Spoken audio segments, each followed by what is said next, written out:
Al enfrentar la partida, la muerte de uno o varios hijos, sin importar las razones, si esas razones vienen por enfermedad o si esas razones son de un día para otro, que la vida se rompe y nuestros hijos parten, se plantea un camino completamente difuso, no sabemos enfrentar todo esto y en ciertos tramos del camino nos sentimos traicionar a nuestros hijos porque continuamos la vida. De hecho, el decidir dar un paso hacia un determinado sitio que signifique bienestar para un padre y una madre, desde los adentros de cada uno de nosotros puede ser que haya una frontera ahí que nos haga sentir que traicionamos a nuestros hijos por seguir viviendo, por tener días buenos, por procurarnos una vida buena, una vida digna. Y sabemos que muchos de los que nos escuchan en Abrazos de Esperanzas recién inician, tienen poco tiempo, 1, 2, 3, 4 años y lidian con todo esto, ¿verdad? De sentirse culpables porque llega algo y les hace gracia y se ríen y se sienten traicionar a sus hijos porque tienen un momento de plenitud o de sencillamente de alegría. Para conversar este tema que tiene tantas aristas como compañeros y compañeras, como personas que enfrentan la muerte de sus hijos, pues invitamos a dos compañeras que nos van a hablar un poquito de su sentir con respecto a eso, si llegaron a sentir o no que traicionaban a sus hijos. Yo les adelanto que sí, en algún momento sentí traicionar a mi muchacho. Y bueno, ahora siento otro tipo de cosas. Más adelante quizás se las comparto. Yolo, ¿cómo estás? Bienvenida. Hola, buenas tardes. Estoy bien, Manri. Gracias por la invitación. Bienvenida. Keru, bienvenida. Gracias, Manri. Mi nombre es Keru, yo soy la mamá de Valerie, mi hija quien trascendió y me trae en este camino, y la mamá de Alexandra, mi hija que me acompaña de este lado, soy panameña y gracias por la invitación a participar. Bienvenida, Keru. Bueno, el, este tema que planteamos como si traicionamos a nuestros hijos por no vestir de negro, hace un momento lo hablábamos previo a empezar, ¿verdad? O sea, de ponernos un luto o de expresar la tristeza a través de nuestras actitudes o tantas otras formas, traicionamos a nuestros hijos. ¿Cómo lo ves? ¿Cómo lo viste en algún momento cuando todo esto empezó? ¿Cómo lo ves ahora, quizá? O más bien, quedémonos cómo lo viste. Ajá, ¿cómo lo viví? Bueno, yo soy de la Ciudad de México, soy mamá de Pavel. Mi hijo tiene ya, pues, un buen rato que trascendió, 17 años. Él muere a la edad de 19 años en un accidente en el mes de noviembre 2007. Pues para empezar fue un evento inesperado porque él va de paseo con un grupo de compañeros. Se va un viernes y ya en la madrugada para el sábado ya me hablan para decirme que había muerto junto con otro compañero.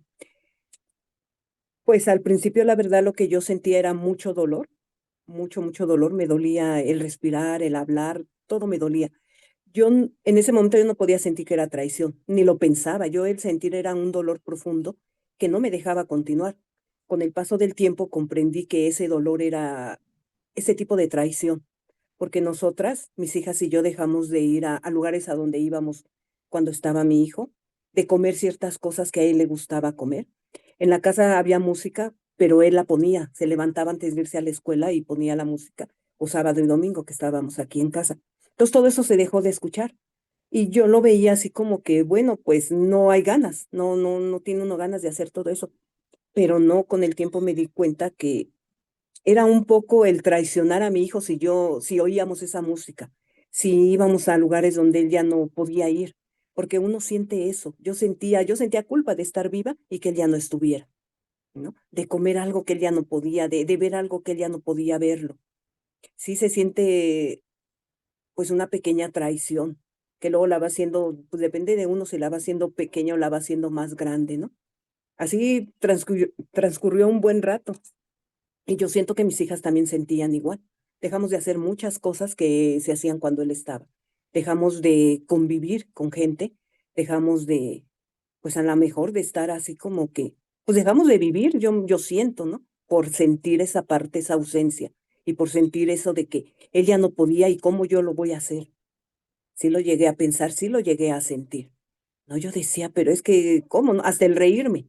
Yo casi no reía y todo, hasta que un día en un evento con unas compañeras del trabajo y me empecé a reír y sentí raro. Dije, ¿cómo? ¿Yo me estoy riendo? ¿Cómo, no? O sea, el pensar que uno no tiene derecho a eso, ¿no? El pensar y creer que uno ya no puede continuar porque esa parte de ti se había ido, ¿no? Cuando Pavel muere, pues una parte de mí se fue con él, pero también después con el tiempo comprendí que una parte de él estaba en mí, entonces seguía viviendo, entonces yo tenía que seguir viviendo, una parte por mí y otra parte por él, pero sí se siente una traición que uno no quiere, o sea, si ya lo había perdido, ¿cómo todavía voy a hacer cosas para sentir que a lo mejor lo seguía perdiendo? No sé cómo se podría ver esta parte. Pero sí deja uno de hacer muchas cosas, deja uno de no verse a uno mismo, porque está metida en el dolor, porque no se entiende, ¿no? ¿Qué es lo que pasó? O porque uno dice, ¿por qué pasó? ¿No? ¿Por qué a mí? ¿Por qué a él? Y todo esto te lleva a así sentir una traición que no tiene lógica, ¿no? Y que, pues si lo ve uno bien, pues no traicionas. Traiciono más si no hubiera yo continuado con mi vida. Y si me hubiera yo dejado ir, ¿no? Dejado morir. Porque pues Pavel se murió, pero yo estoy segura que él no quería lastimarme, ni lastimar a sus hermanas, ni lastimar a la familia. Sucedió y bueno, ¿no? Pero no, ahí sí yo siento que no iba yo a traicionar esa parte de él, esa parte que él era vida, que él era amor. Ahí sí yo dije, no, eso no lo puedo traicionar. Él ya no está físicamente, pero él sigue aquí espiritualmente y está conmigo. Es con el que tengo comunicación directa, ¿no? Cuando quiero hablar con él. Entonces no podía yo traicionar esa parte.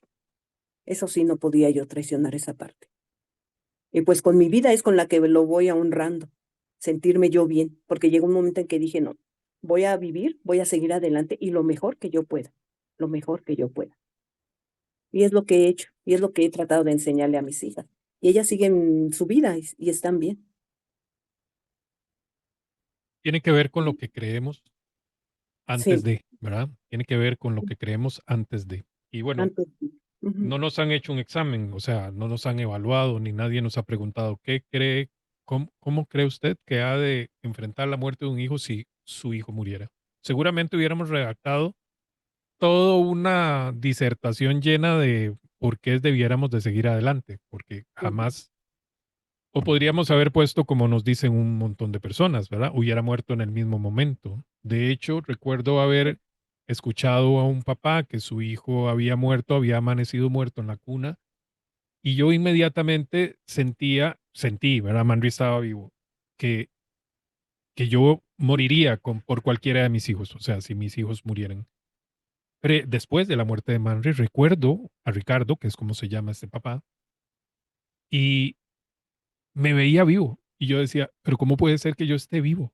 ¿Cómo puede ser? Y bueno, eso y creo que yo lo dijo, ¿verdad? O sea, nos sentimos culpables de seguir vivos. ujú, Y creo que la culpa también tiene que ver con este algo que llamamos traición, ¿verdad? Con este algo que es como una especie, o sea, es un montón de cosas que creemos, paradigmas, estereotipos y demás, que definen la forma en que abordamos esto. Pero bueno, no adelantemos, Kero. ¿Y cómo lo viviste vos? ¿Hace cuánto Valerie partió?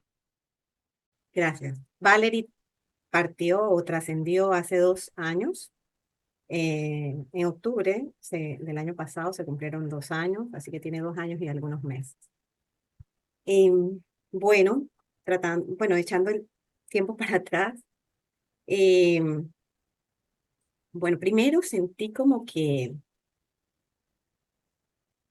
me traicionaron mis amigos y mi familia, eh, porque Valerie no tenía ni 1 o 2 meses de haber trascendido y venía la Navidad y venían las fiestas. Y la gente hacía su fiesta, mis amigos hicieron sus fiestas. Acá en Panamá se celebra Día de la Madre, 8 de diciembre, y recuerdo que un grupo de papás, amigos de la escuela donde estudió Valerie, que eran amiguitas de ella y amigos míos también, o compañeros, hicieron una reunión y me invitaron. Y yo decía, ¿cómo son tan locos? O sea, ¿cómo se les ocurre? Eh, y yo no podía creer, y esos grupos de WhatsApp de padres, no sé qué, yo me salí todo, no sé qué, enojada. Sentí esa traición por parte de ellos porque dije, yo estoy triste, mi hija murió y cómo es que ellos celebran. Y me acordé del dicho que dice, el muerto al hoyo y el vivo al gozo. Hay un dicho acá que se dice así. Enseguida me vino ese dicho que tal vez yo lo pude haber dicho muchas veces también. Pero en ese momento me estaba pasando a mí. Em, y ahí sentí la traición. También había una fiesta de los compañeros del colegio mío, que nos habíamos graduado hace X cantidad de años, y una de mis mejores amigas era la organizadora de la fiesta. Y, y la fiesta continuó. O sea, no se paró porque Valerie hubiese trascendido. La fiesta siguió y bailaron y ella, o sea, todo siguió. Entonces, si me preguntas por la traición, yo sentí esa traición. O cuando recuerdo que los primeros días, también en mi casa, estábamos reunidos, primer, segundo, tercer día, no me acuerdo, y mis primos estaban afuera en el balcón y estaban riendo a carcajadas, algún chiste, algo se habrán contado y reían. Y eso me molestaba y sentía como, sí, sentía como una traición de parte de ellos. Esa era la traición que yo sentía. Me pasó lo mismo que dice Yolo, también en una ocasión había regresado yo a trabajar y los compañeros de trabajo dijeron algo, algún comentario, no recuerdo qué, que me hizo reír y yo me reí, ¿no? Y después decía, pero ¿yo qué hago riéndome? Lo mismo que dijo Yolo, ¿qué hago yo riéndome? Si a mí se me acaba de morir una hija, no tengo derecho a reírme. Eh, Recuerdo eso, o si me invitaban a pasear o a alguna actividad, decía, no, yo no puedo disfrutar si en este momento mi corazón está roto, mi alma está rota. Eh, Era como, más que una traición a Valerie, era como una traición hacia mí misma, sentía yo, ¿no? Eh, a mis creencias, a lo que yo tenía que sentir y tenía que vivir y esos, esos dogmas o esas reglas que nos impone la sociedad, ¿no? Entonces me decía a mí misma, no, eso no está bien, eso se va a ver mal, que tú hagas esto o aquello, y no, eso no. Entonces, y era una batalla interna porque tal vez yo sí quería salir y yo sí quería distraerme, pero no podía o no debía hacerlo, eh, por todas estas creencias que a veces nos limitan, ¿no? Em, pero lo interesante era que cuando estaba con Alexandra, mi otra hija, con mi hermano, con el papá de mis hijas, y nos acordábamos de alguna cosa de Valerie, sí nos reíamos, y mucho. Y sí celebrábamos si Valerie se le había ocurrido algo, y sí, o sea, sí podíamos hacerlo, sí podíamos recordar los buenos momentos, o las travesuras, o eh, cualquier cosa que nos diera risas sobre lo que había hecho o no, o alguna actividad o lo que sea que había hecho Valerie. Y bueno, ya después regresábamos a lo nuestro, que era em, la congoja, estar tristes, y bueno, era como que en este círculo cero sí me permitía eh, reír o acordarme de algo y sonreír eh, porque sentía que todos vivíamos lo mismo, o sea, como que este clan vivíamos lo mismo, ¿no? Pero los otros no. Es muy gracioso, la verdad. Pero bueno, eso es algo que experimentamos al inicio, eh, y poniéndome auténtica, eh, no, yo siento que es algo como que no sabemos cómo afrontar esto que está pasando. Nunca nos había pasado, eh, así que vamos como haciendo lo que podemos, tomando de aquí y de allá. Em, la mente, en esos primeros tiempos, la mente va ganando la batalla, digo yo, ¿no? Es como que estamos en la mente. Y en la mente solo podemos como pensar en, la mente es como que busca las cosas, a veces las cosas negativas. A la mente como que le gusta eso, ¿no? Y cuando no entiende algo, peor, ¿no? Y estamos muy ahí, en esa batalla mental, siento yo. Em, Pasado el tiempo, cuando ya sentimos que ya no podemos más, porque esa batalla mental es agotadora, muy agotadora. Empezamos como a sentir con mayor profundidad, le damos cabida, bueno, esa es mi experiencia, le di cabida al sentimiento full y a la vulnerabilidad completa, me desnudé, o sea, no había más nada que mostrar que yo sintiendo lo que sentía y fue distinto. Me dejé llevar más como por esos sentimientos, ¿no? Y bueno, también ayudó mucho escuchar a otros padres y no sé, eso me ayudó a ver otras perspectivas también, a salirme un poco de mí misma y de lo que yo pensaba y de lo que yo creía que estaba bien. Así que fue una combinación de ambas cosas, como sentir más, desnudar mi corazón, mi alma y eh, escuchar más también, escuchar experiencias de otros. Eso me ayudó bastante a ir disipando esos pensamientos de traición o de victimización a veces, ¿no? Como yo lo puedo ver que nos ocurre al principio y que es válido. Hola a todas y a todos. A través de este video quiero dejarles cordialmente invitado a participar del 15º Congreso de los Grupos Renacer México, que se va a realizar los días 2, 3 y 4 de mayo en Guadalajara. Toda la información para que puedas participar de este gran evento la puedes pedir al WhatsApp o al correo electrónico que están apareciendo en pantalla. Espero en esta ocasión podamos estrechar ese gran abrazo de esperanza. Debemos de decir que todos estamos haciendo lo mejor que podemos con lo que tenemos. Y Ujú. eso lo he dicho en la mayoría de los podcasts, porque si no te estás sintiendo de determinada manera, no significa que lo estás haciendo mal. Cada quien lo hace lo mejor que puede. Y esto que aporta Keru me parece valioso. Introdujo una palabra que es victimizarse. Y bueno, es difícil establecer la línea entre victimizarse y sentir que estoy traicionando. Y traicionando tiene que ver con estar rompiendo un pacto. Esa es la traición, estar rompiendo algo que creemos sagrado, que creemos necesario, que hemos acordado o se lo hemos dado a alguien más. Tiene que ver con otra persona. Y bueno, eventualmente en algún momento de nuestras vidas hemos sentido que nos hemos traicionado a nosotros mismos, pero no es el tema. Eso es para establecer de qué estamos hablando.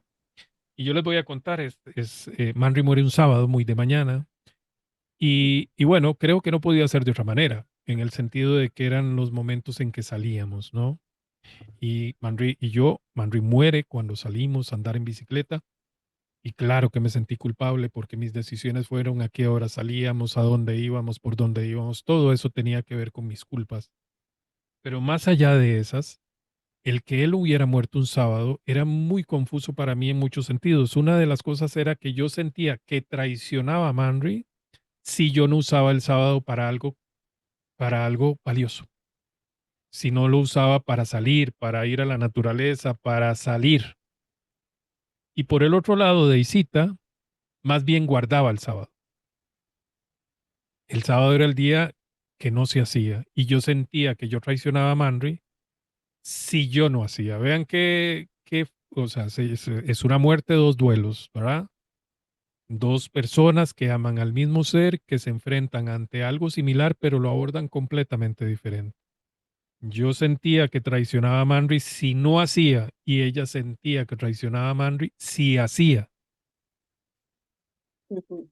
Tomo esto para volver a decir, todos estamos viviendo un momento increíblemente doloroso. Va a salir de nosotros la mera, eh, lo más esencial que somos, ¿verdad? Claro, tiene que ver con el ego, que es lo que dice Keru, ¿verdad? Todos esos paradigmas y cosas que pensamos. Bueno, yo poco a poco fui abordando usar el sábado y bueno, tal vez no me lo puedan creer. Manry y yo, cuando salimos en bicicleta y llegó un día que yo empecé a volver a salir en bicicleta. Y hoy salgo en bicicleta, me hago acompañar por él. Y no crean que no me da temor, sí, sí me da temor, pero el temor no va a decidir mi vida. Y esto me gustaría que lo deje apuntado por ahí, que el dolor no sea el que guíe su vida. Nada fácil lo que acabo de decir, porque lo más fácil es dejarse llevar por lo que uno siente, no por lo que uno necesita hacer o cree que debe de hacer. Bueno, me saltaba preguntarte, Yolo, nos describiste, ¿verdad? Traicionabas a Pavel si hacías, o sea, si dejabas de hacer. Pero había otra alternativa, es decir, viéndolo a la distancia del tiempo, de tu proceso, del camino que has llevado, hubieras podido hacerlo diferente. No, considero que no. Aún, bueno, luego he pensado, si yo hubiera tenido los conocimientos que ahora tengo, no siento que a lo mejor se hubiera enfrentado de otro modo. Pero cuando te enfrentas a una pérdida así, como que esos conocimientos en ese momento no te llegan. Yo siento que no. Y creo que no lo hubiera hecho diferente. No, no. A lo mejor siempre he pensado que me tardé mucho en ese avance de estar bien. Yo ahora veo a compañeras con ya poco tiempo y que van saliendo, que luego a veces me pregunto, ¿en verdad irán saliendo o todavía siguen en shock? Conocí a una persona que se veía bien y su hijo se había suicidado. Y no, o sea, al pasar el tiempo, sí, ella todavía seguía en shock, pero su estar bien era, pues, presentarse bien como si nada hubiera pasado, ¿no? Entonces siento que sí llega a pasar esa parte. Yo siento que me tardé mucho, mucho en entablarme, en el ya decirme, hay que continuar. O sea, yo continué porque no me quedaba de otra. Eso sí lo veo claro. Yo, o sea, no tenía yo ganas de regresar a trabajar. Si yo hubiera podido, no regreso a trabajar y me quedo en casa. Pero no había de otra, porque no había quien nos mantuviera, quien nos diera. Entonces yo tenía que regresar a casa. Entonces ese hecho de regresar a trabajar, perdón, no a casa, sino a trabajar, la verdad me ayudó mucho, mucho, mucho, porque me abrió mi panorama. Yo cuando salía de trabajar no quería regresar a la casa, por no sentir ese vacío, por no sentir ese dolor, por todas esas cosas que se dejaron de hacer cuando estaba Pavel con nosotros. Y yo llegaba a casa y lo que yo quería era que ya fuera de noche, ya para dormirme y irme al otro día, ¿no? Continuar. Con el paso del tiempo, siempre he considerado que este camino, que es el camino de pues mucho dolor y lágrimas, todo eso también es un camino de mucho aprendizaje. Vas aprendiendo. Y yo fui aprendiendo como por dónde, como que las cosas que sí me ayudaban en ese momento y las que no me ayudaban. Yo sentí, y de eso sí luego sentí que necesitaba ayuda. Entonces yo pensé luego en una tanatóloga. Yo dije, alguien me tiene que ayudar porque yo sola no puedo. Al grupo todavía yo no conocía yo el grupo, no sabía yo que existían grupos de Renacer. Entonces sí busco la ayuda de una tanatóloga que me llegó también así como que de la nada y fue una persona que me ayudó muchísimo. Luego ya ingreso al grupo de Renacer y ahí es donde me voy, como ese panorama de pequeño, de dolor se fue abriendo y fui viendo que habían otras cosas que sí se podían hacer, que sí podía yo estar bien en momentos sin sentirme esa culpa, sin sentir esa culpa, sin sentir que yo traicionaba a Pablo. Y ahí empecé a caminar. Pero todo lo que hice, yo creo que no hubiera sido de otro modo. Fue así como lo transcurrí, como lo caminé. No, pues no sé, haber estado en otro lugar, haber así, no creo, no creo. Todas las cosas se me pusieron antes de que él muriera, cambié de lugar de trabajo y a veces he pensado que cambié de lugar de trabajo porque iba a pasar esta parte, porque esto que iba yo a vivir, tenía que vivirlo en ese otro lugar, porque en ese otro lugar encontré pues muchas cosas que me ayudaron, compañeras, lugares, siento que fue el lugar, pues si no el mejor, el preciso para vivir lo que yo iba a vivir junto con mis hijas. Sí considero que, pues como dices tú, hice lo mejor que pude con lo que tenía, con lo poco que tenía, porque en ese tiempo no había muchas herramientas. Bueno, para mí no había. Ahorita ya hay muchas cosas que salen y que te aparecen y así, ¿no? En ese tiempo me acuerdo que en la pequeña biblioteca que yo tenía, tiempo atrás, habían libros, habían aparecido por ahí un libro de El Camino de las Lágrimas de Jorge Bucay, otro que hablaba sobre la muerte. Y yo los veía y todo, pero no me llamaban la atención. Como que yo decía, no, pues esto, pues como cuándo lo voy a leer. Y cuando pasa lo de Pavel fue lo primero que leí, fue lo primero que yo tenía en mi casa. Y a partir de ahí empecé a buscar más lecturas, más cosas, ¿no? Que me pudieran ayudar. Y entendí que tenía que buscar algo o alguien o cosas para yo poder salir adelante, porque sola no iba a poder. Se vive muy diferente el duelo actualmente. Bueno, era lo que también hablábamos anterior a haber empezado. Cuando Manry muere, los recursos eran muy pocos, por no decir Sí. que no lo sabían. De hecho, los grupos de apoyo no existían aquí en Costa Rica y l- por medio de una persona que nos ayudó, que fue mi suegra, que había perdido un hijo, y nos incluimos a un grupo de apoyo del hospital de niños donde atendían a los papás y las mamás que sus hijos habían muerto por enfermedades terminales. Ahí llegamos y bueno, ahí enfrentamos la primera oleada de dolor y nos hicimos hermanos. Y esto me lo han oído en varios podcasts, Pedro y etcétera. Y bueno, ellos han sido fundamentales en esta historia. Y ahora quiero hablar de Abrazos, porque Abrazos refleja bien lo que yo hubiera querido encontrar. Encontrarse. Aunque no hubiera sabido, ¿verdad? O sea, si me pongo en el yo del pasado, este, no sabía que necesitaba, pero ahora yo sí sé que hubiera necesitado. Y parte de lo que hago es intentar que los recursos que yo hubiera ocupado estén en Abrazos. Bueno, hay algo que me parece, y he lidiado, y esto lo pongo entre comillas, con los sueños de Manry. Es decir, Manry era un chico de 14 años, soñador, sí, totalmente, ¿verdad? Y he notado, yo no he tenido tantos conflictos con eso, algunos sí, algunos no, pero he notado que algunos papás se meten en grandes problemas por intentar cumplir los sueños de sus hijos porque sienten que si no los hacen, los traicionan. No sé, Keru, bueno, vos entre nosotros sos la más joven de este proceso, eh, y cómo lo estás lidiando. O sea, ahí hay cosas que dejó Valerie escritas, hubiera querido, me hubiera gustado ser, me hubiera gustado ir, me hubiera gustado trabajar, desarrollar, etcétera.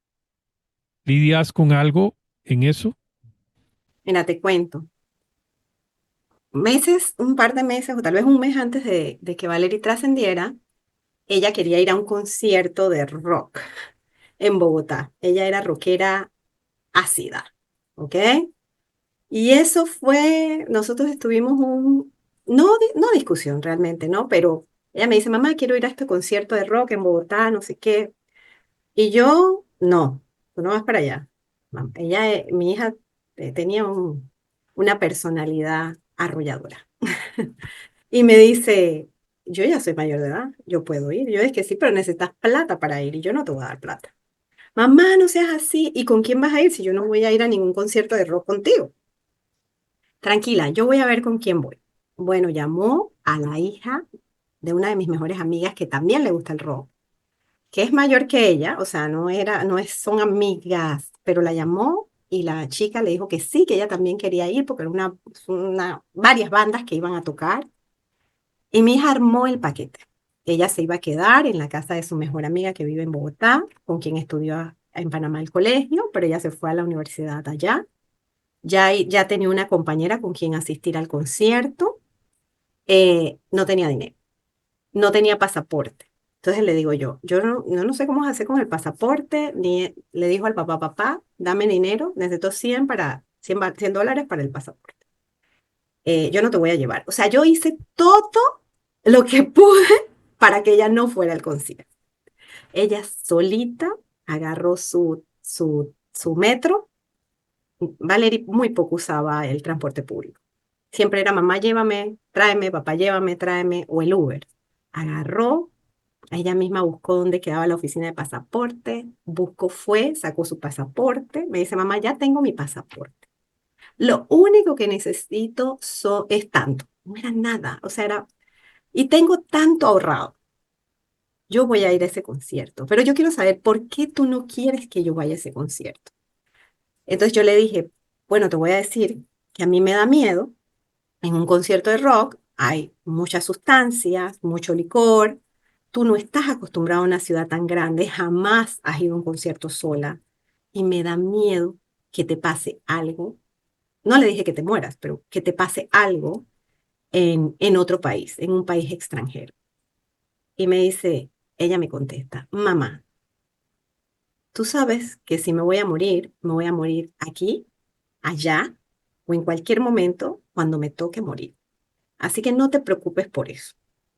Así, tal cual. Eso fue como un mes si acaso antes, ¿no? Tal vez días, 20 días tal vez. Y compraron, me llamó mi amiga, oye, que se van, que el boleto yo las voy a acompañar, para que no estén solas, yo no voy a ir al concierto, pero sí voy a estar en el hotel, que no sé qué. Bla, bla, bla.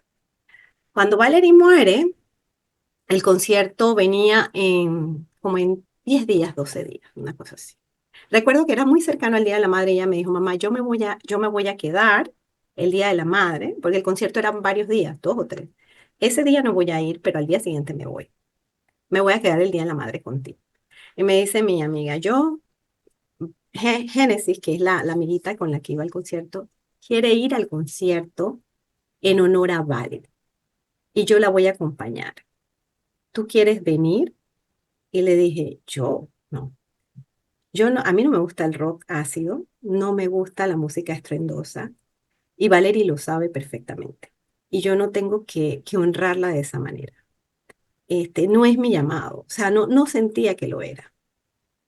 Porque la pregunta cuando me la haces dije, o sea, sí me pasó. Y no sentí que era mi manera de honrarla. Sin embargo, mi amiga, la mamá y la hija sí fueron al concierto, me mandaron video. Me decían, aquí estaría Valerie saltando, brincando. Mi amiga se quedó con su hija porque la hija no tenía con quién más ir y ella no la iba a dejar sola, pero fueron a solo un día y como a las bandas que ella más le gustaba y ya se regresaron, ¿no? Em, Así que Valerie estudiaba medicina, se vistió de blanco, llegó a su 4.º, estaba practicando ya en algún hospital, en varios hospitales, pero no es una carrera que a mí me llama la atención o que claro, no era nada como que, así que tampoco por ese lado ay, voy a estudiar algo o voy a hacer algo. Lo más que pensé, y sigo pensando, lo tengo como un propósito, siempre me decía, mamá, en este hospital no hay un buen café. Yo llego temprano, cómprame un termo porque me voy a llevar mi café en un termo, porque en ese hospital ni siquiera hay una cafetería cerca, ni en el mismo hospital hay café, solamente para los médicos. Para los estudiantes no hay café. Entonces siempre he dicho que un día cualquiera de estos voy a llevar una bandejita de un buen café y me voy a ir a ese hospital a repartirle café a los estudiantes de medicina. Eh, pero más como para hacer algo para honrarla, ¿no? Porque me daba mucha risa cuando ella me decía eso.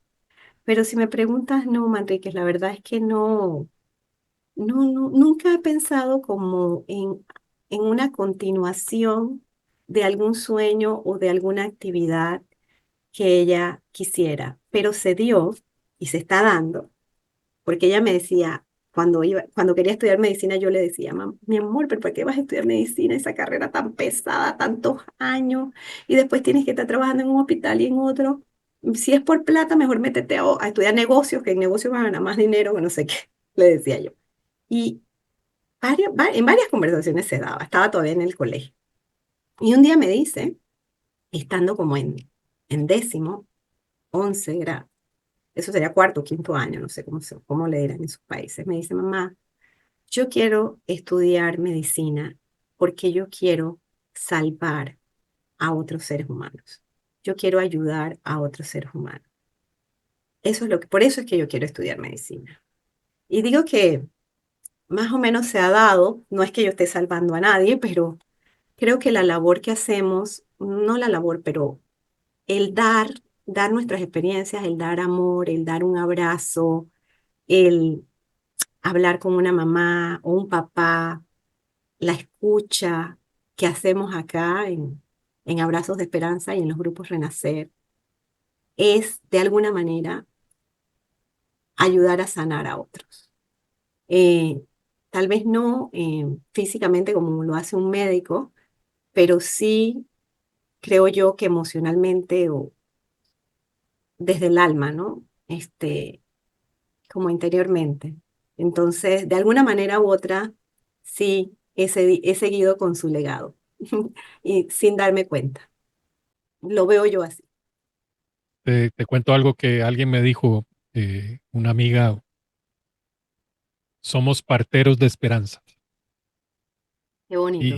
Y me gustó mucho cómo lo planteó, porque sí, somos alguien que sembramos para alguien más y esperamos que de eso salga algo que le sea hermoso, bueno, pleno para quien lo vaya a parir, porque esto es un parto de varios años. Así es. Ahora que decías de la música, Manri, un chico de 14 años, tenía un gusto de 14 años y a mí se me dio tomar la música de él y empezar a oírla en el vehículo, etcétera. Y bueno, eran gustos de 14 años y bueno, sí compartíamos algunas cosas. Oía mucho Bob Marley y, eh, y bueno, eso sigo escuchándolo. Pero todo el resto nunca más pude oírlo. Yo le dije, un día volví a ver el cielo y digo, uy, madre, tu música es malísima, nunca más la voy a volver a oír. Y bueno, el tema es que de vez en cuando aparece y recuerdo, ¿verdad? Esta le gustaba. Pero bueno, sí sentí, o sea, hubo un momento ahí de, uy, estoy traicionándolo, pero definitivamente no puedo oír más esto. Yolo, vos, los sueños de Pavel, ¿qué se hicieron? Pues mira, ya iba a pasar a la universidad y él había quedado a deber una materia o dos en la prepa. Entonces las cursó, las iba a cursar, y como tenía más tiempo, luego decía que quería trabajar. Entonces yo le dije, ¿por qué no entras a trabajar? Hay un supermercado acá cerca, que es Aurrera, pero allá contigo se llama otro nombre, pero es ese verde. Sí, sí, Maxi Palí. Ándale, sí. Entonces, le dije, ¿por qué no entras a trabajar? Y se metió a trabajar ahí. Y recuerdo que luego decía, es que no puedo trabajar en la escuela. Y le digo, es que sí puedes, Pavel, que mira. Y en ese tiempo fuimos a ver la película de En busca de la felicidad. Entonces, todo eso a él le ayudó y le gustó la película. Entonces yo le decía, mira, ese señor como si pudo, o sea, porque andaba de aquí para allá con su hijo y todo eso. Le digo, tú sí puedes, o sea, la escuela y trabajar.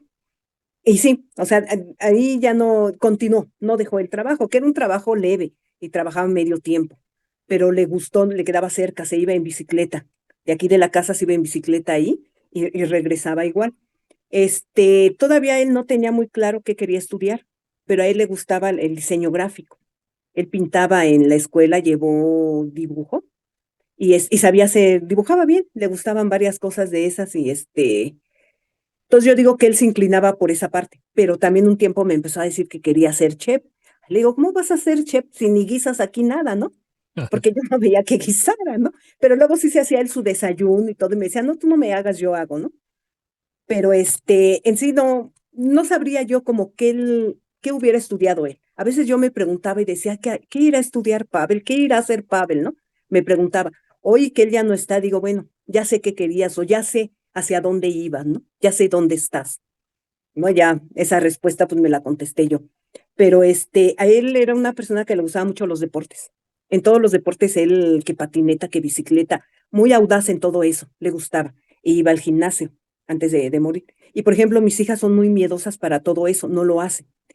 A él en ese tiempo ya empezaba a manejar, a aprender a manejar. No teníamos carro, pero él ya empezaba, tengo una hermana que le estaba enseñando. Entonces él ya quería aprender a manejar. Y me acuerdo que sacó su licencia, en ese tiempo le daban la licencia permanente y ya tenía su llavero. Entonces, dice, mira, ya nada más me falta el carro. Entonces, ese tipo de cosas, por ejemplo, yo sé que a él le hubiera gustado, pero yo soy muy miedosa. Yo a partir de eso, nos compramos un carro, bueno, compré un carro para mis hijas y para mí, y tomé curso, pero nunca lo manejé, no, no. Y hasta hoy, así que yo te dijera, es que a Pavel le gustaba manejar y quería tener un carro y yo lo voy a hacer. Y en un momento sí lo pensé, pero no, no, ahí sí no, yo digo, prefiero no es tener esa angustia de la manejada y mejor no. Y ahí sí yo no le entré. Mis hijas sí saben manejar, ellas tienen ya carro, pero vieras qué angustia me causaba cuando estaban aprendiendo a manejar, porque aquí cerca de la casa salían y andaban en las cuadras aquí practicando. No era una angustia que yo sentía, no, no. Y yo pienso que es a partir de la forma en cómo murió Pavel. Él fue Claro. atropellado junto con un compañero. Entonces yo siento que ahí se me quedó, porque mi idea de aprender a manejar, sí, yo la tenía y yo quería, pero no. Por ejemplo, si ese fuera un sueño de Pavel, y yo creo que sí lo era, no, yo ahí sí no. No, me di por vencida y dije, no, mejor que mis hijas, traté de no pasarles el miedo que yo sentía. Y sí, mi hija, la pequeña, Abril, cuando ya aprendió a manejar y un día que salimos, yo callada, yo no le decía nada, y yo iba callada y así seria, ¿no? Pero ella ya que llegamos a la casa me dijo, es que yo sentía tu miedo, es que me lo transmitías y así. Entonces yo le dije, no, mira, hija, tú aprende a manejar y no me hagas caso a mí, yo lo voy a resolver, yo lo voy a resolver. Pues sí, porque yo les pasaba el miedo. No, ahora ya ellas andan bien y ya me subo con ella y todo eso, ¿no? Pero ese sueño sí no. Y en los deportes también no soy muy buena, como para decirte, ay, me metí a un deporte, pero en honor a Pavel. No, no, yo luego le digo a Pavel, ay, Pavel, disculpa, mi hijo, pero yo ahí sí no, no lo puedo, hijo. Pues trato de pasearme y le digo, vas conmigo, ¿no? Vas conmigo. Y yo siento que muchas cosas que he aprendido y a las que me he enfrentado, él ha estado ahí y que él me ha llevado a ese camino, a ese camino. Más sueños que él tuviera. Hay cosas que luego a veces uno no sabe de los hijos, luego mis hijas son las que me cuentan. Por ejemplo, o compañeros, cuando él muere, algunos compañeros de la secundaria vinieron a verlo y me platicaban cosas de la secundaria que Pavel era una persona que no lo veías estar sentado estudiando, que dijese está ahí matado y que estudie, no, pero se le pegaban las cosas. O sea, no, no necesitaba estar estudiando. Y por ejemplo, para leer libros, luego le costaba y me decía, me dejaron leer tal libro y yo le ayudaba. El último libro que le dejaron leer fue La mujer rota de Simón de Beauvoir. Y le digo, yo lo leo, hijo, te ayudo. Y ya entre los dos, hicimos el resumen que le pedían, ¿no? Pero en estudiar yo veía que así hasta mis hijas le decían, bueno, no vas a estudiar. Y yo también le decía, no, no, yo sí estoy bien. Dos compañeros de él me dicen que él les presentaba el examen de matemáticas para que lo pasara. Entonces yo decía, bueno, ¿no? Por ejemplo, yo veía que pues sí no estaba él pegado a un libro y así, y no pasaba mal las materias, o sea, no, no las pasaba mal, pero no sabía yo esa parte, ¿no? Que a varios compañeros les presentaba el examen de matemáticas para que lo pasaran ellos, ¿no? O que en otra ocasión a un compañero lo iban a golpear y él intervino, ¿no, Pavel? Eso sí, fíjate, tengo dos anécdotas ahí de Pavel que salvó la vida de dos personas. Y hubo quien me dijo, es que él por haber intervenido en esas dos partes, en esas dos personas que no les pasara nada, por eso a él le pasó eso, ¿no? Entonces yo decía, ¿será? O sea, pues no lo creo, ¿no? No lo creo así, pero hubo dos eventos donde Pavel le salvó la vida a dos personas. Entonces sí hay cosas, pues a lo mejor misteriosas que luego yo no sé, mis hijas a veces me platican y yo digo, ay, bueno, pues yo no lo sabía, ¿no? Sí, cosas buenas de Pavel que hacía. No, me hace gracia porque es escuchar un poco la historia de Manuel. Sí, Sí, sí, claro. Él se metió en cada problema por estar ayudando a los compañeros y compañeras porque él era súper hábil en muchos aspectos. Y entonces él decía que el mundo trataba a los chicos como idiotas y que no sabían el potencial de los chicos. Y bueno, se metía en cada tamal, vieran ustedes. Pero bueno, les voy a hablar de un sueño que él tuvo. Papi, mi papá, era muy curioso en muchas cosas y tenía un microscopio. Y entonces mis hijos crecieron viendo todo tipo de cosas a través del microscopio, ¿verdad? O sea, encontraron, no sé, hormigas, etcétera, ¿verdad? Y a él le fascinó tanto ese mundo, entre muchos otros mundos, que creo que eso refleja muy bien lo que tienen los chicos que se van jóvenes, ¿verdad? Que el mundo para ellos es entero, no es como en partes, pero bueno, el caso es de que él decía que había que hacer un gran esfuerzo para que en cada escuela, en cada aula, hubiera un microscopio. Y de veras que él realmente eso lo tenía muy integrado, ¿verdad? Porque era súper platerito, ¿verdad? Él le gustaba la plata. Y entonces me decía, pa, ahora voy a hacer tal cosa, etcétera. Ya después del muerto nos enteramos de cosas que hacían y bueno, muy simpáticas, pero también como papá uno vuelve a ser papá porque no eran, voy a contarles, esos papelitos o cosas que llevan los chicos para cuando hacen un examen. Aquí le llamamos Ujú, forros, en sus países le ujú. llaman diferente. Bueno, Acordeón. ok, él vendía forros y bueno, siempre tenía plata, él siempre tuvo plata, nosotros no sabíamos de dónde salía, ¿verdad? Bueno, era de una actividad de dudosa procedencia, pero bueno, el caso es de que con el microscopio, vean, aquí tengo uno, y de vez en cuando vuelve ese pensamiento, ¿verdad? Qué bonito proyecto hubiera sido meterse en eso. Y bueno, de vez en cuando pienso, voy a llevar a un parque el microscopio, de vez en cuando. Estoy muy claro que el sueño de Manry era de Manry y por honrarlo, pues he hecho y deshecho. Algunas cosas me han funcionado, algunas no, como la música, ¿verdad? No me funcionó. Pero sí, hay que lidiar con este sentimiento loco de traición, hay que aprender a tomar lo que se pueda de él, hay que honrarlo, hay que honrar con algunas cosas que sentimos que es el camino para honrarlos. Hay que seguir siendo nosotros, en el sentido esto del microscopio no es lo mío, eso de manejar y de hacer deporte no es lo de Yolo, eso del rock pesado no es lo de Quero, y estoy seguro que los diferentes papás y mamás que nos escuchan saben de qué estoy hablando. Cada uno de nosotros tenemos ese algo que decimos, no, eso no es para mí. Y bueno, no está mal que no sea para mí, porque yo soy otra persona, Manry era otro ser, tuvo su Sí. historia, la vivió, y la vio intensamente y tal cual debió de ser. Y a mí me hace sentir muy bien el hecho de que fuéramos testigos de una gran historia que él escribió, que se sigue replicando como un eco hasta hoy, porque hasta hoy estoy hablando de él, de sus historias, de su vida y de lo que hago por él. Ahora, compañeras, bueno, empezamos a cerrar. Quisiera pedirles que para quien está enfrentando su primer año, su desastre total, bueno, quizá debamos de decirle, hay que sobrevivir primero para luego empezar a intentar rescatar cosas del desastre. Pero bueno, ¿cómo les decimos que no traicionamos? ¿Cómo les decimos eh, por qué deben de continuar o para qué deben de continuar? ¿Cómo les decimos en el momento histórico que ustedes se encuentran, a quien nos va a escuchar, para qué o por qué deben de continuar, Yolo? Pues yo creo que un poco el honrar a esa persona, a ese hijo, a esa hija que se fue, es continuar con nuestras vidas. Porque ellos partieron, pero no por hacernos daño, no por porque nosotros estuviéramos mal o ya no quisiéramos vivir. Y yo creo que esa parte de continuar con su legado o con lo que ellos dejaron o con ese amor es transformar el dolor en amor, para empezar, ¿no? Que el amor gane ante ese dolor. El dolor, pues es complicado, ¿no? Muy, muy doloroso y es difícil de un día para otro deshacerse del dolor o dejarlo, pero sí se va a ir desapareciendo poco a poco, sí se puede. Y transformarlo en amor, en amor.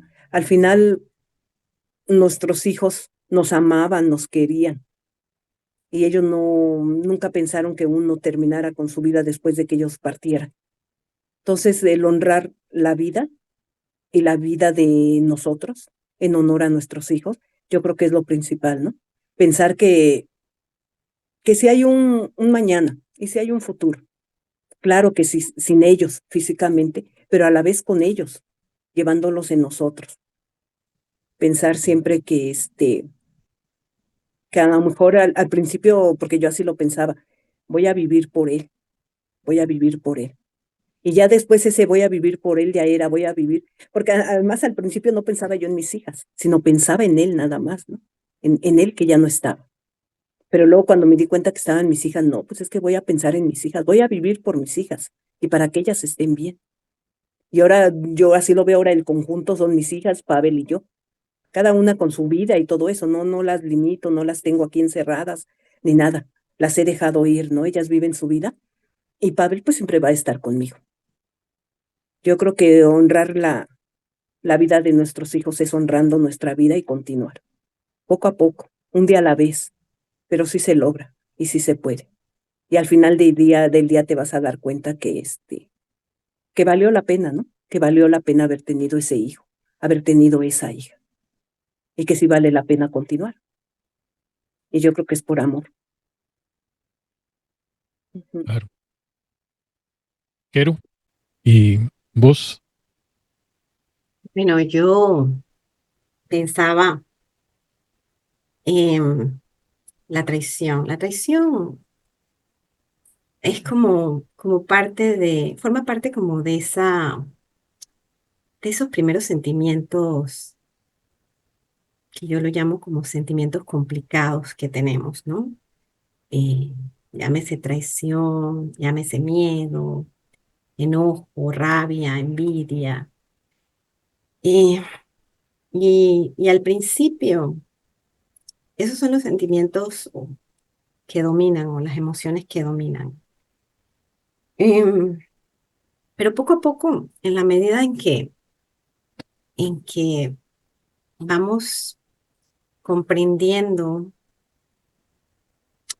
un poco más lo que vivimos, lo que nos está sucediendo, que vamos aceptando que nos sucedió a nosotros y que tenemos que lidiar con eso. En esa misma medida vamos buscando ayuda, ¿no? De alguna manera. Primero buscamos respuestas. Cuando vemos que no hay respuesta, buscamos entonces algo de ayuda, una guía, algo. Y allí es donde aparece, por ejemplo, Abrazos de Esperanza, libros, películas, los grupos, testimonios. Y vamos como recuperando la verdad de nosotros, o sea, el sentimiento que realmente es el que es válido por nuestros hijos, que es el amor, ¿no? Y cuando hay amor, ya no hay miedo, ya no hay traición, ya no hay culpa, ya no hay... pero no es que no amemos a nuestros hijos mientras sentimos lo primero, no quiero que se malinterprete. Lo que pasa es que es una etapa compleja, ¿no? Donde andamos a ciegas. Y cuando empieza a haber más luz, siento yo que vamos rescatando ese amor, ¿no? Yo recuerdo una vez que a una persona, una amiga que yo conozco, una amiga, hace como 10 años se le había muerto su hijo. Y al año de haber muerto su hijo, ella celebra su cumpleaños, se viste de rojo y el cumpleaños era con orquesta de música salsa. Y yo fui porque me invitaron y me la pasé la mayoría del tiempo juzgándola. ¿Por qué se viste de rojo? ¿Por qué baila? ¿Por qué ríe? Si se le murió un hijo, ¿esto qué es? Se volvió loca, está desquiciada, algo le pasó, o sea, no sé. Bueno, y eso quedó ahí. Eh, Cuando muere Valerie, ella es una de las primeras personas a la que yo llamo y le cuento esto, ¿no? Lo que yo sentí, cómo la juzgué durante ese momento. Pero lo que yo quería saber era cómo ella había hecho eso, cómo al año ella había podido vestirse de rojo, bailar, sonreír y cantar y hacer una fiesta. Y cuando ella me cuenta su experiencia, que era que durante todo ese año ella hizo muchos intentos para acabar con su vida y recurrió a tratamientos psiquiátricos y psicológicos y ya se sentía que quería volver a vivir de nuevo por ella y por su hijo. Y por eso celebraba la vida y que encontró esa fecha de su cumpleaños para hacerlo. Y yo digo, wow, ¿cómo somos, ¿no? ¿Cómo somos a veces tan duros? Porque aprendemos a ser así. O sea, es como estas creencias, como estos paradigmas, como estos dictámenes, como estas, no sé, que con los que crecemos eh, y vamos viviendo, pues, hasta que no nos pasa a nosotros. Claro, si hoy yo veo una mamá que hace eso, ya yo no voy a tener ningún juicio sobre esa madre. Voy a comprender de una vez que es una mamá que está haciendo todo lo posible para salir adelante. ¿A dónde voy con esto, Manri?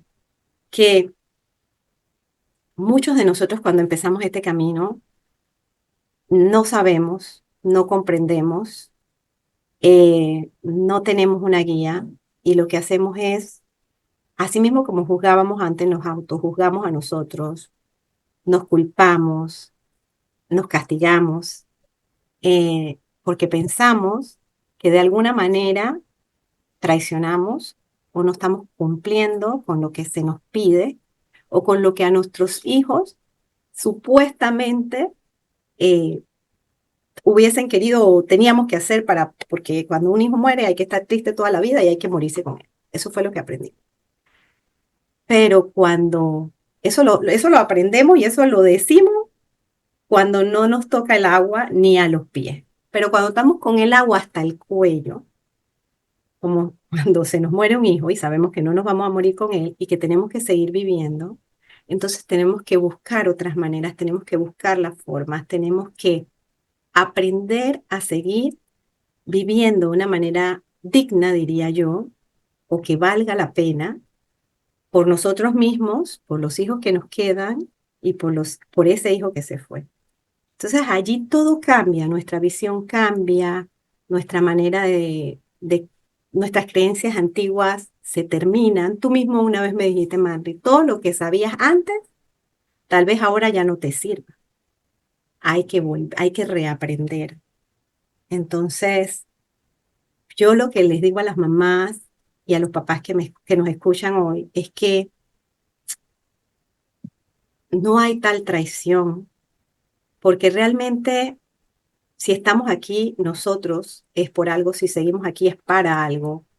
Que nuestros hijos, como bien dijo Yolo, no se murieron para hacernos daño, simplemente porque tal vez cumplieron con lo que vinieron a dar, o a hacer, o a aprender, o a enseñar, no lo sé, pero que nosotros seguimos aquí.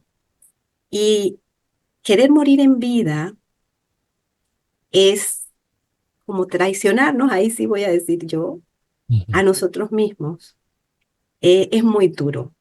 Morir en vida es duro, ¿no? Es una elección, pero es muy fuerte. Es como contraria a respirar. Es contraria a respirar. Entonces es una contradicción y vivir en contradicción es fuerte. No hay tal traición. No hay nada malo en volver a sonreír. Yo me reía a carcajadas el primer año después que Valerie trascendió. Una experiencia que tuve con unas amigas, fuimos a llevar unos regalos en bote y el bote casi y en la risa de que mi amiga se cae del bote y ¡cuá, cuá, yo misma me reí tanto que yo no podía creer que me estaba riendo como alguna vez me reí antes. Entonces, y me sentí muy bien, no me sentí mal ni sentí que traicionaba, pero ya había trabajado, ya había escuchado, ya estaba en grupos, ya había leído, ya había caminado, ¿no? Había hecho un proceso. O llevaba mi proceso, ¿no? Entonces, sí se puede volver a reír, sí se puede a reír a carcajadas, no se pierde la sonrisa. Yo recuerdo cuando la primera vez, cuando muere Valerie, en la primera semana yo me miré al espejo, estaba tan demacrada, yo no me sonreía, y a mí me gusta mi sonrisa, y todo el mundo me dice, tienes una sonrisa muy linda, y yo recuerdo que yo pensaba, perdí mi sonrisa, perdí mi sonrisa, no había manera de volver a hacer el gesto, pero poco a poco, sin darme cuenta, volví a sonreír. Y me gusta la persona que soy hoy. Em, y siempre pienso que Valerie está bien donde está. Eso me ayuda mucho, que está feliz, que yo le digo que ahora es una doctora de almas, así la visualizo yo, me ayuda. Y bueno, a lo que me aferro, ¿sabes? Para poder continuar. Busco las cosas buenas, busco, no sé, ando siempre en búsqueda de algo que me ayude a sentirme mejor. Ahora leí que la mente siempre se va a lo negativo, etcétera, entonces Hay un ejercicio que al final del día, en la noche, uno antes de dormir, escribe todo lo bueno que le pasó durante el día, todos los días. Y poco a poco, eh, la mente, cuando se levanta en las mañanas, o en los sueños, o mientras dormimos, también va haciendo ese ejercicio, ¿no? Es como lo que queda en ella, ¿no? En la mente. Y ahora lo acabo de empezar a practicar, les aviso si funciona, pero, pero es el ejercicio que ahora estoy haciendo. Entonces busco lo que me ayuda y sentir que traición no me ayudaba. Entonces, bueno, fui encontrando la manera de salir de ahí, pero poco a poco, ¿ah? Y nada está bien y nada está mal del todo, ¿no? Así que bueno, gracias. El diario de la gratitud, así es como se llama. Y bueno, yo lo sigo haciendo, ya no lo escribo, lo tengo muy presente y cada vez que pasa algo, esto es maravilloso, etcétera. Eh, iba a decir algo así. En el cuerpo humano, en el humano que también somos, y esto lo pongo entre comillas, voy a subrayar, que también somos, hay una sabiduría. Si nos quebramos, el hueso sabe cómo recuperarse. Si nos cortamos, la piel sabe qué hacer. Si nos da sol, la piel sabe qué hacer. No tenemos que decirle nada. Hay una sabiduría innata en este cuerpo que la vida, Dios, el universo nos ha dado. Más adentro de ese cuerpo, pues también hay una sabiduría que si la dejamos hacer, va a encontrar el camino y claro, va a enfrentarnos con la traición, con la culpa, con la desesperanza, etcétera. Todo eso tiene un propósito elevado. Nos va a pulir como seres y hay que arriesgarse a ir más allá de eso que pensamos que no debemos de hacer. Hay que arriesgarse, ir más allá. Y quizá, bueno, retomo lo que dijo Keru, el mejor lugar para encontrar gente, papás iguales que han vivido este dolor y que están ya caminando son los grupos. Y ahí no nos quedamos solo con nuestras ideas que están hechas del pasado. No, necesitamos cosas nuevas. Y ahí es a donde eventualmente escuchemos un papá, estoy haciendo esto, estoy haciendo aquello, etcétera. Quizá eso te provoque a decir, voy a hacer tal cosa. Bueno, hasta aquí llega el podcast. No sin antes decirte, si este año que inicia, esto está publicándose en los primeros meses del 2025. Si quieres encontrar esa ayuda y quisieras que en Abrazos de Esperanza te ayudemos a encontrarlo, lo podemos hacer desde Canadá hasta Chile, México, Cuba, etcétera. También hemos conectado con un grupo de hermanos que hay en Argentina, que hay en Perú y hay en España. Así es que eso me tiene muy contento el haber conectado con otros que están haciendo. Así es que en la descripción estará cómo comunicarse y con mucho gusto lo hacemos. A quien nos has acompañado hasta este momento, nuestro abrazo cariñoso, nos ha dado lo más valioso que tiene, que es su tiempo. Cuídense mucho, un abrazote, cuídense mucho. Dicen que tenemos que escribir un libro en la vida. Aquí está el nuestro. El que hemos hecho naciendo del dolor más grande que puede enfrentar un padre y una madre. Y queríamos hacerlo no contando una historia triste, sino una historia de amor incondicional. Aquí lo tienen. Está hecho para todos aquellos que quieren encontrar esperanza en la oscuridad, del sinsentido, de la ausencia, de la pérdida. Con la compra de este libro vas a contribuir a un proyecto en el cual ayudamos a quienes enfrentan el dolor por pérdida de uno o varios hijos. Nos dará un gran gusto que nos acompañes en nuestras reflexiones e historias. Comunícate con nosotros. Este libro quizás sea para ti o para alguien que conozcas.